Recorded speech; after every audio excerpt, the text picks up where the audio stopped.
Good evening, everyone. A very good evening to all of you बच्चों. So I am back with the Power System Express episode number 2. और इस episode में मैं आप लोगों से बात करने वाला हूं ओवर वोल्टेजेस के बारे में, जो कि एक ट्रांसमिशन लाइन के अंदर एग्जिस्ट करती हैं. तो चलिए शुरू करते हैं यार आज का सफर. So let me first introduce myself. My name is Ankit Goyal. I got All India Rank 1 twice in GATE. In 2014 and 2018, I was awarded gold medal by President of India himself in the year 2013 when I graduated from IIT. Till date, I have trained over 2 lakh students for GATE and DSE, and I am currently working as a director at an academy for GATE department. अब मेरे बारे में ये सारी बातें maximum बच्चे जानते हैं, लेकिन बच्चों मैं कहता हूँ सबसे इंपॉर्टेंट बात क्या है. इंपॉर्टेंट बात यह है कि जो हमारी क्रिएट्रिक्स टीम है, अन अकेडमी टीम है, that is the most hard working team ever for electrical and DC. और ये आपके लिए लेके आती है बेटा नंबर ऑफ इनिशिएटिव्स. फिर चाहे आप यूट्यूब पे देख लें, फिर चाहे आप अन अकेडमी ऐप पे देख लें, आपको best of the best initiatives दिए जाते हैं. आपको बेटा बस करना क्या है, आपको ना अन अकेडमी ऐप इंस्टॉल करना है, and then you have to access all the free initiative simply by unlocking them using the code Ankit ESC. बस अनलॉक कर लेना बेटा. और मैं आपको बताऊं बेटा, डेली मैं 11 बजे स्पेशल क्लास लेता हूं, सुबह 11 बजे. उसके अंदर मैं आपको मशीन्स के क्वेश्चन प्रैक्टिस कराता हूं. तो अगर आपको मेरे साथ अपनी प्रॉब्लम सॉल्विंग एबिलिटी डेवलप करनी है तो जल्दी से जल्दी अन अकेडमी ज्वाइन करो. ठीक है, चलो. तो यार जब हम बात करते हैं ना टाइप्स ऑफ ओवर वोल्टेज की, तो एक ट्रांसमिशन लाइन में दो तरह की ओवर वोल्टेज देखी गई है, lightning over voltage and the switching over voltage. Lightning over voltage का मतलब होता है जब कभी कोई लाइटनिंग स्ट्राइक करती है ट्रांसमिशन लाइन को, तो उसके कारण ट्रांसमिशन लाइन पे चार्ज डिपॉजिट हो जाता है. उस चार्ज के डिपॉजिशन से आपकी ट्रांसमिशन लाइन की वोल्टेज इंक्रीज कर जाती है. तो देखो जैसे यहां पे क्या होता है कि अगर ये लाइटनिंग हमारी ट्रांसमिशन लाइन पे स्ट्राइक करेगी तो क्या होता है, ट्रांसमिशन लाइन और अर्थ के बीच बेटा एक कैपेसिटेंस फॉर्म्ड रहता है. तो जब भी एक कैपेसिटर को आप लोग चार्ज देते हो तो आप जानते हो कि यहां पे एक हाई वोल्टेज बन सकती है विच इज Q/C. तो अगर यहां पे आपकी लाइटनिंग बेसिकली क्या है, लाइटनिंग होती है क्लाउड से आने वाला चार्ज, है ना. क्लाउड्स क्या होते हैं, हमारे क्लाउड्स चार्ज बॉडीज होते हैं. तो उनके अंदर जो लोअर सरफेस होता है दैट इज नेगेटिवली चार्ज, और जो उनका अपर सरफेस होता है दैट इज पॉजिटिवली चार्ज.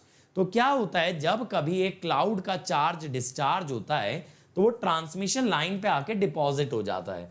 अब जैसे ही ट्रांसमिशन लाइन पे डिपॉजिट होता है देन व्हाट हैपेंस, ये हाई वोल्टेज पैदा होती है. अब ये जो हाई वोल्टेज होती है इसको हम सर्ज कहते हैं, और ये सर्ज ट्रांसमिशन लाइन के अंदर ट्रैवल करता है. ये क्या करता है, ट्रैवल करता है. तो देखो सर्ज जो है किस तरह से खतरनाक है. ट्रांसमिशन लाइन के जो टावर के साथ इंसुलेशन होता है, ये हाई वोल्टेज उस इंसुलेशन को डैमेज कर सकती है. या फिर अगर ये सर्ज ट्रांसमिशन लाइन से प्रोपोगेट होते हुए ट्रांसफॉर्मर में चला गया या फिर किसी और एपरेटस में चला गया जो कि हमारे लिए काफी क्रिटिकल है, तो then it can damage that apparatus. तो इसीलिए ये हाई वोल्टेज सर्ज काफी डेंजरस होता है. देखो जैसे हमने दिखाया, ये ट्रांसमिशन लाइन पे जाते जाते अगर इस कनेक्टेड इक्विपमेंट में चला गया then it can damage it. ठीक है, बाकी ट्रांसमिशन जो है आपका, सॉरी लाइटनिंग जो है आपका ऐसे पेड़ को भी स्ट्राइक कर सकती है. आपने देखा होगा कभी कभी कहते हैं ना बिजली गिर गई, लाइटनिंग स्ट्राइक से जो है पेड़ हमारा पूरा का पूरा जल गया. तो वैसा भी होता है when we talk about a lightning impact. ठीक है, तो बेटा लाइटनिंग टाइप की जो इंपल्स होती है वो बहुत हाई वोल्टेज होती है, but it's duration is very very less, and secondly इसकी फ्रीक्वेंसी बहुत हाई होती है. इसकी फ्रीक्वेंसी बहुत हाई होती है, और जैसे जैसे ये ट्रांसमिशन लाइन के अंदर ट्रैवल करती है तो ग्रेजुअली इट डाइज आउट. अब क्या होता है, देखो जब भी कभी ट्रांसमिशन लाइन का voltage rating less than 345 kV होता है, तब ट्रांसमिशन लाइन की जो इंसुलेशन डिजाइन की जाती है that is proportional to lightning over voltage. That is proportional to lightning over voltage. ठीक है, तो लाइटनिंग के कारण जो ओवर वोल्टेज आती है that is the governing factor जब हमारी rated voltage less than 345 kV होती है. ठीक है, तो यहां पे देखो क्या लिखा है, lightning flashes produce an extremely large quantity of electrical energy several thousand ampere. लेकिन सर आपने तो बोला वोल्टेज आती है। बेटा क्या होता है, जब आप सर्जेस पढ़ते हो ना, तो सर्ज का जो करंट होता है that is always surge voltage bye surge impedance. तो यही चीज हम बोल रहे हैं, जो करंट होता है ना, ये किलो एम्पियर्स में होता है, थाउजेंड्स ऑफ एम्पियर करंट होता है, which is of very very high frequency and very short duration. अब लाइटनिंग ओवर वोल्टेज से क्या होता है बेटा, ये इलेक्ट्रिकल और इलेक्ट्रॉनिक इक्विपमेंट को डैमेज कर सकती है, जैसे transformer, electricity meter, electrical appliances, इन सब चीजों को ये डैमेज कर सकती है। और बेटा इनकी जो कॉस्टिंग है डैमेज को रिपेयर करने की, वो कॉस्टिंग भी बहुत ज्यादा हाई है। ठीक है, कॉस्टिंग भी बहुत ज्यादा हाई होती है, क्योंकि ये सारे इक्विपमेंट काफी कॉस्टली इक्विपमेंट होते हैं। और दूसरी बात ये होती है बेटा, the cost of operating losses.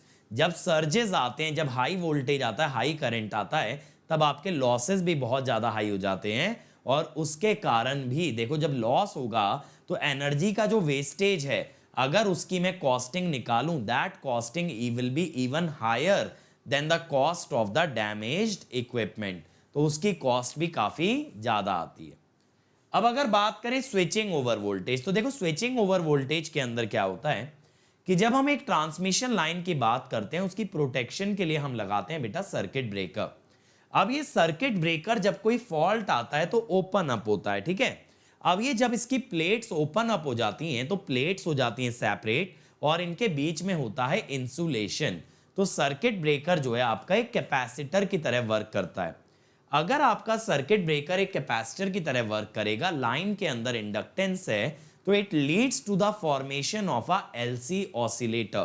तो एक एलसी ऑसिलेटर बन जाता है, और इस एलसी ऑसिलेटर के अंदर बेटा आपकी जो कैपेसिटिव वोल्टेज आती है that is Vs 1 minus cos omega T. ये कैसे आई सर, अगर आप बेटा मेरा लेक्चर देखोगे ना एलसी ऑसिलेटर का, तो उसमें मैंने ये फॉर्मूला डिराइव कराया है पूरा। अब यहां ओमेगा क्या होता है भाई, 1 by under root of LC. तो यहां पे ये जो हाई फ्रीक्वेंसी वाली वोल्टेज इंड्यूस हो रही है due to the LC oscillation, इसे हम कहते हैं स्विचिंग ओवर वोल्टेज। अब क्या होता है कि जब स्विचिंग ओवर वोल्टेज पैदा होती है, तो सर्किट ब्रेकर के अंदर आर्क डेवलप होती है। आर्क का मतलब क्या होता है, सर्किट ब्रेकर्स की प्लेट के बीच का मीडियम बेटा आयोनाइज हो जाता है, और उस आयोनाइज मीडियम से आपका करंट फ्लो करता है, that is called as a arc. अब अगर आपको सर्किट ब्रेकर को ढंग से ओपन करना है, ओपन करने का मतलब क्या है, there should be no current. अगर आप चाहते हो कि कोई करंट ना फ्लो करे, तो इस आर्क को एक्सटिंक्ट करना जरूरी है।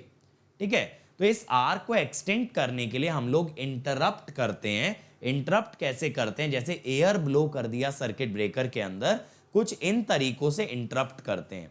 तो यहां पे एक और हाई वोल्टेज पैदा होती है, जिसको हम कहते हैं प्रोस्पेक्टिव वोल्टेज। ध्यान रहे, जब कभी आर्क को इंटरप्ट किया जाता है, तो there is a second voltage that is produce called as the prospective voltage. तो बेटा ये जो वोल्टेजेस हैं, दे कैन ऑल्सो दे, या फिर इनको आप क्या बोलोगे, स्विचिंग ओवर वोल्टेज। तो जब कभी बेटा आपके सिस्टम की रेटिंग, जब कभी लाइन की रेटिंग 345 kV से ज्यादा होगी, तब आपका insulation is actually proportional to switching over voltage. किसके प्रोपोर्शनल होता है, स्विचिंग ओवर वोल्टेज। ठीक है, ये बात क्लियर हो गई भाई, ये बात क्लियर हो गई। तो ये दूसरी तरह का स्विच, दूसरी तरह का ओवर वोल्टेज है। तो लाइटनिंग को कब कंसीडर करना है, when voltage is less than 345 kV, और स्विचिंग को अबव 345 kV। दूसरी बात है, लाइटनिंग से प्रोटेक्ट करने के लिए टावर के ऊपर हम एक अर्थिंग वायर भी डालते हैं, जिसको हम शील्ड वायर के नाम से जानते हैं, और लाइटनिंग ज्यादातर उस पर टकरा करके ग्राउंड में डिस्चार्ज हो जाती है। It does not impact the insulation. और बच्चों आपके लिए खुशखबरी, अगर अभी आप 6 मंथ्स का सब्सक्रिप्शन लेते हो अनअकैडमी का, तो आपको 3 मंथ्स का सब्सक्रिप्शन एक्स्ट्रा मिल रहा है। So you are actually saving 42%। और प्राइजेस बहुत ही जल्द बढ़ने वाले हैं, इसलिए जल्दी से जल्दी आ जाओ मेरे बच्चों। कोड आप जानते हो, Ankit ESE. Ankit ESE is not just a code, it's an emotion, it's a religion. तो आप इस कोड को फॉलो करें, इस कोड को अप्लाई करें और डायरेक्टली मेरे साथ कनेक्ट हो जाएं, ताकि बेटा मिल के फोड़ेंगे, मिल के आग लगाएंगे। और अनअकैडमी पे आस्क का डाउट फीचर आ चुका है, जहां आप अनलिमिटेड डाउट पूछ सकते हैं, कभी भी, कहीं भी, कैसे भी। अगर आपका क्वेश्चन पहले किसी और ने पूछा है तो आपको इमीडिएट उसका सोल्यूशन मिलेगा, और नहीं तो कुछ समय बाद मिल जाएगा, but you will get high quality video solution in English and Hindi. तो बेटा ये जो है ना, डाउट सॉल्विंग को कंप्लीटली रेवोल्यूशनाइज कर दिया इस फीचर ने, क्योंकि आज तक कभी बच्चों को डाउट्स के वीडियो सोल्यूशन नहीं प्रोवाइडेड थे। और अभी बेटा अगर आप 1 ईयर या 1 ईयर से ज्यादा का सब्सक्रिप्शन लेते हो तो इस वीक में आपको 10% पे एक्स्ट्रा 10% ऑफ मिल रहा है, तो आपको मिल रहा है 19% ऑफ। तो 1 ईयर का सब्सक्रिप्शन पड़ेगा 26,000 में, 18 मंथ्स 33,000, 2 ईयर 38,000। और जैसा मैंने बताया, आपका फेवरेट कोड अंकित ईएसई आप लगाएं और डायरेक्टली मेरे साथ कनेक्ट हो जाएं। और बेटा मेरा पावर सिस्टम का कोर्स चल रहा है, विशाल सर का मैथ्स का कोर्स चल रहा है। मेरा कोर्स 19 अक्टूबर तक चलेगा सुबह 7 बजे। विशाल सर का कोर्स 31 अक्टूबर तक चलेगा दोपहर 1 बजे। मेरे कोर्स में आपको बेटा 1000 से ज्यादा क्वेश्चन मिलेंगे, हैंड रिटन नोट्स रहेंगे, सारे आपके डाउट्स आंसर किए जाएंगे, हर संडे होगा आपका टेस्ट। तो अगर आप चाहते हो बेटा पावर सिस्टम के 10 मार्क्स और मैथ्स के 13 मार्क्स सिक्योर करना, तो जल्दी से जल्दी अनअकैडमी ज्वाइन कर लीजिए। और ये नए बैचेस आ गए हैं, ईएसई प्रीलिम्स का batch C for GATE 2023, batch H Aarohan for GATE 23 in English, verve batch D for electrical and EC. ठीक है, इसके अलावा बच्चों हर संडे कॉम्बैट होता है, तो कॉम्बैट में एनरोल कर लीजिए। कोड आप लगा देंगे अंकित ईएसई, और कॉम्बैट में मचाने पे आपको मिल सकती है 100% की स्कॉलरशिप। और ये मेरा देखो टेलीग्राम चैनल है, जहां पे होती हैं डेली क्विजेस, तो इस चैनल को जरूर ज्वाइन रखें ताकि हर क्विज में टॉप कर पाए। So thank you everyone, like share subscribe जरूर करें और कमेंट करें वीडियो कैसा लगा। और फिर मिलेंगे एपिसोड नंबर 3 में ऐसे ही एक मजेदार कॉन्सेप्ट के साथ। तब तक आप फोड़ते रहो, मचाते रहो, लेट्स क्रैक इट।